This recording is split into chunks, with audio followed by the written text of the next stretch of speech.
Alright, hello everybody. We are Patagonia. My name is Jack.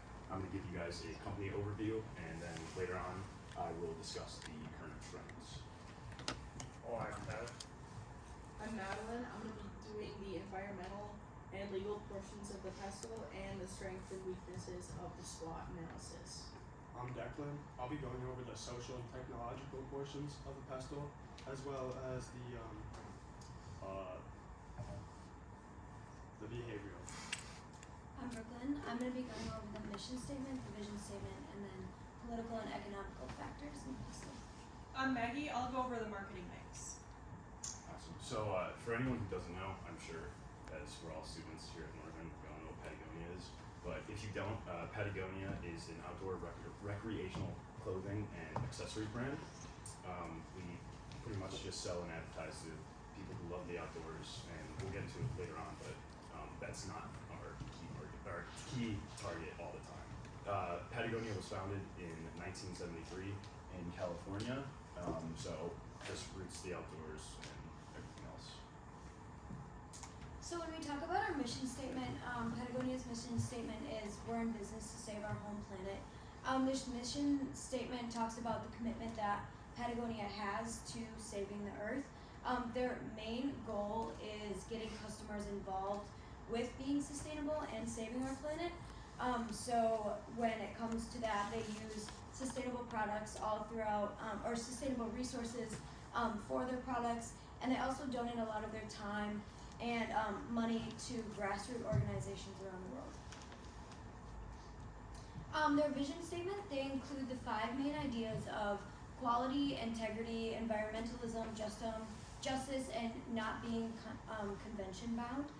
So when we talk about this, they want to build their best product, they want to provide the best service, and they want to constantly improve everything that they're doing and the products that they're making.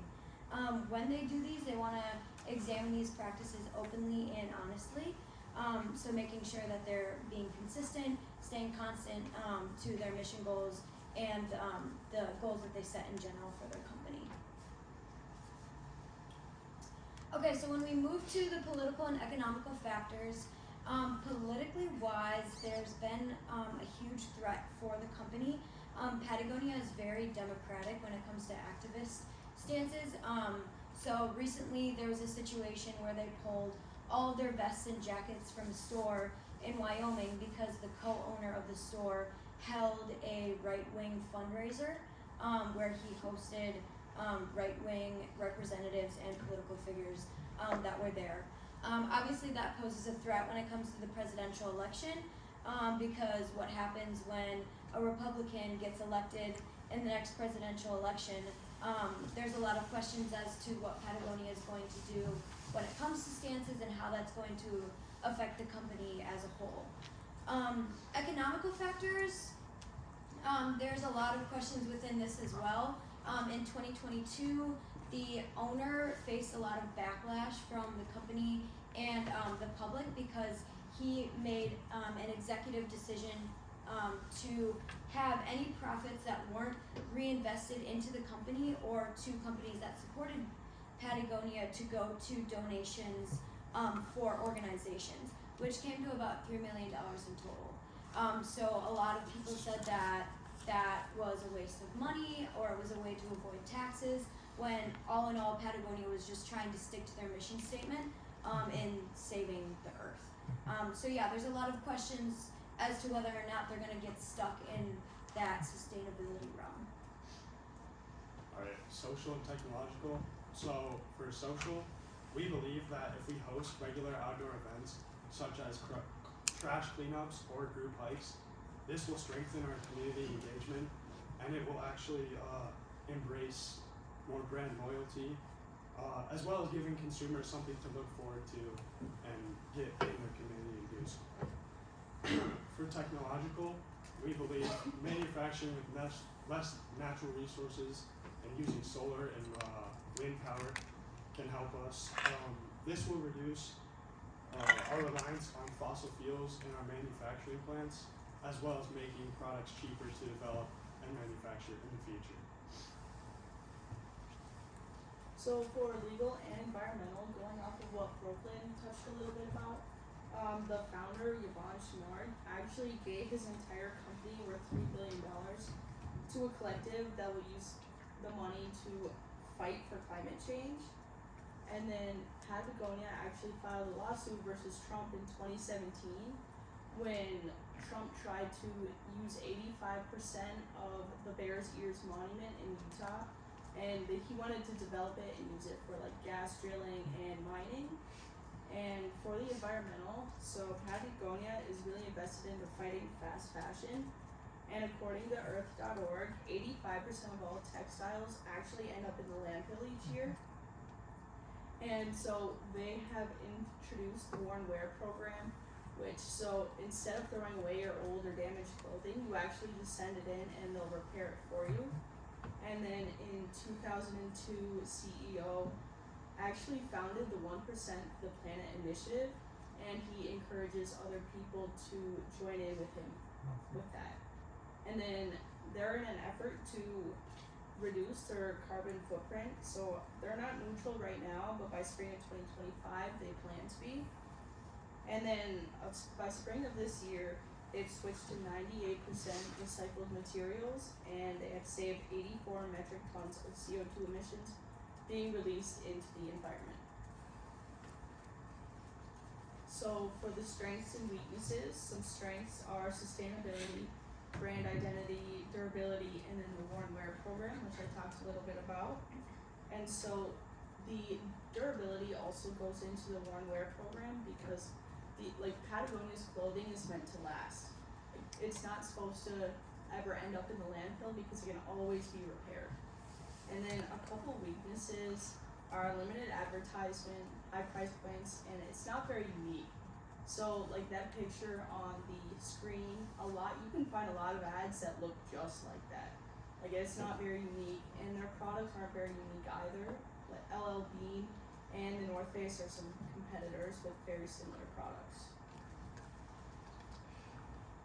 So moving into opportunities, expanding globally, they are mainly operating in the United States, but all across the world, everybody's looking for outdoor gear.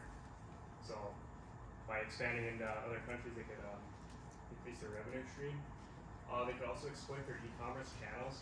So a lot of outdoor enthusiasts like shopping online versus in store, so they can try to promote that more and increase online sales. They could also expand their product line, because right now it's mainly just kind of the outdoor gear, and they can maybe try to transition over to more casual wear or like athletic gear. And as far as outdoor education, that'd be another one where they could offer these classes or teachings of some sort to kind of get people's interest more in outdoor activities to gain more customers. Some of the threats would be cheaper competitors. This would be like Columbia, LL Bean, North Face. Then supply disruption would be related to like climate change, is they use a lot more natural products. So and then these natural products could be a little bit more challenging to get due to flooding and droughts. Another challenge they face is counterfeit designs. There was a big debacle with Nordstrom, which is a retail supply chain store where they were selling products with Patagonia on them, but they were counterfeit Patagonia products and they were made out of different materials. Then a global pandemic would be another issue. Is during COVID, they obviously experienced a huge loss in sales, and then if that were to happen again, they'd experience another huge loss in sales and less people shopping and less product going out the door. So we get to the demographic portion of market segmentation. Income is roughly $100,000 a year, and the reason being is because their age range is roughly 35 to 44, which are more likely to be able to obtain this income. And they do have a higher level of sales, or males in their demographic, males making up 57% of their customer base, and females making 43% of their customer base. And then geographically, they're mainly located in the United States, but they also got some parts in Canada as well where they got a high customer base. But in the United States, a lot of the customers are located near oceanic landscapes. This would be more like Florida area or even Southern California, Southern Texas. And then they're by a lot of major mountain ranges as well, such as Colorado, Wyoming. And then for the psychographic and behavioral, so typically Patagonia's customers are going to be communal. They're adventurous, quality-oriented, active in lifestyle, they're outdoor enthusiasts, and environmentally conscious. Considering that a bulk of the brand is outdoors equipment, these people are going to be people that like to explore and like to get out in nature. Okay, now to dive into the marketing mix, where do we distribute our products? The main place you're going to find them is the Patagonia website as well as Patagonia retail stores. Other than that, the main place you're going to find them is stores that specialize in outdoor gear and then activewear. So a couple examples are going to be Dunham's or Dick's Sporting Goods. And then locally also Downwind Sports sells some Patagonia. And I did peruse their website. The selection's not super big, but they have some nonetheless. And then for sales promotion, Patagonia doesn't really offer any coupons or discount codes. In fact, we say on our website, if you see those circulating, disregard them because they're not reliable. For discounts, it's going to be year-round sales or year-end sales where we're trying to push like older products off the shelves. And then as for advertising, it's going to be a lot of imagery of people outdoors wearing our products, using them the way they're designed to be used.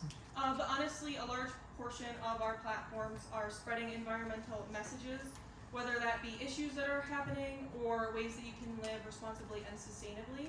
And I feel like that's a way that we gather customers who share our values and sentiments.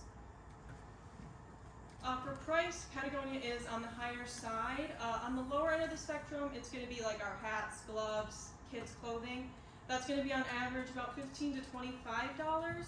And then it gets up there with our more like rugged gear, which is going to be like sleeping bags as well as our parkas, which is the most expensive product we have at $900. But overall, our products are going to be on the higher end of the spectrum.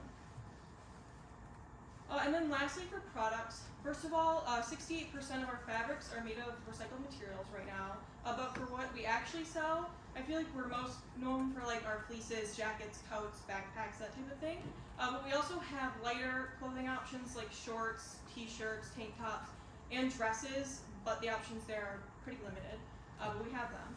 And then we also have outdoor gear as well as gear care. So a couple examples are like a washing bag if you don't have access to like a washer or dryer, and then also stitch kits, which are if you need to repair your clothes. And then lastly, we actually sell food, though we only have a couple options, grains and fish. The grains are used to make crackers, and then our fish, a couple examples are mackerel, mussels, and salmon. So the options are limited there as well, but a main focus of that product line is that they are responsibly and sustainably harvested. So, taking a look at trends, obviously, oh, sorry, I thought you were asking a question. Taking a look at trends, obviously a lot of our presentations have covered sustainability, and that's what consumers want these days. They don't want a company that is greenwashing, they want a company that's actually sustainable and is trying to make an impact. So Patagonia's commitment aligns with this trend. That gives us a competitive advantage. And like stated before, by 2025, Patagonia will be carbon neutral, or at least is aiming to be carbon neutral. Continuing on trends, we have listening to our community. So if you look here, this is a picture from Patagonia's website. If you look at the top left of that image, you'll see stories. So Patagonia encourages all their consumers to actually upload stories and pictures on their website of the products that they're wearing at the time while they're making those, adventures and those stories. So that's like a way that they brand themselves, and that essentially acts as another social media platform. And then finally, remote work and fashion. So as of 2023, because of the pandemic, this has increased exponentially. But as of 2023, 12.7% of full-time employees work from home, while 28.2% work a hybrid model. I'm sure we all know someone who works a hybrid model, hence the picture of someone working outside. So increase in remote work leads to a trend for casual and versatile clothing, which is something Patagonia has. And Patagonia already fits this model. Any questions?